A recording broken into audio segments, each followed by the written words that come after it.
હાલમાં સ્થાનિક સ્વરાજ્યની ચૂંટણીનો જંગ જામ્યો છે, ત્યારે બનાસકાંઠાના સરહદી વિસ્તારોમાં પ્રચારની રીત બદલાઈ છે.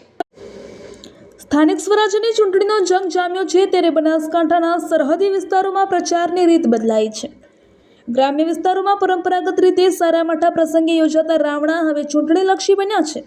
છેવાડાના ગામડાઓમાં મતદારોને એકઠા કરવા અને એક જ સ્થળે સૌને સંબોધવા માટે ઉમેદવારો હવે આ સામાજિક પરંપરાનો સહારો લઈ રહ્યા છે. ધાનેરા પથકમાં આવા જ રાવણા યોજીને ભાજપના ઉમેદવારો મતદારોના મત માંગી રહ્યા છે. બનાસકાંઠા જિલ્લો તેની સરહદો અને રાત દિવસ મહેનત કરતા ખેડૂતો માટે જાણીતો છે, પરંતુ હાલ અહીં રાજકીય ગરમાવો જોવા મળી રહ્યો છે. સ્થાનિક સ્વરાજ્યની ચૂંટણીમાં મતદારોને આકર્ષવા ઉમેદવારો અવનવા પેંતરા સાથે અનોખી પ્રચારની રીતો અજમાવી રહ્યા છે.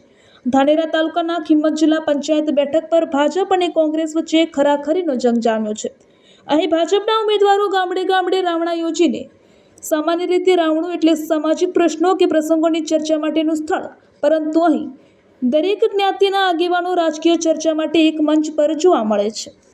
ધાનેરાના આલવાડા ગામમાં ભાજપના કિંમત જિલ્લા પંચાયત સીટના ઉમેદવાર વસંત પુરોહિતના સમર્થનમાં રાવણું યોજાય. આ પરંપરાગત રાવણામાં સામાજિક આગેવાનો અને રાજકીય નેતાઓ હાજર રહ્યા હતા. લગ્ન પ્રસંગ હોય કે મરણ પ્રસંગ ભલે ગમે તે હોય, પણ હવે વાત માત્ર મોતની થાય છે. એક જ જગ્યાએ આખું ગામ ઉમટી પડ્યું હોવાથી ઉમેદવારો માટે પ્રચાર કરવાનું કામ સરળ બન્યું છે. ગ્રામજનોના પડતર પ્રશ્નો ઉકેલવાના વાયદાઓ રાવણાના માધ્યમથી જ આપવામાં આવી રહ્યા છે.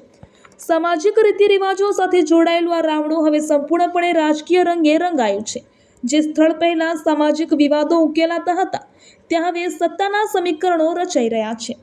મતદારો પણ પોતાના વિસ્તારની સમસ્યાઓ સીધી ઉમેદવારો સાથે આ પ્લેટફોર્મ પર મૂકી રહ્યા છે.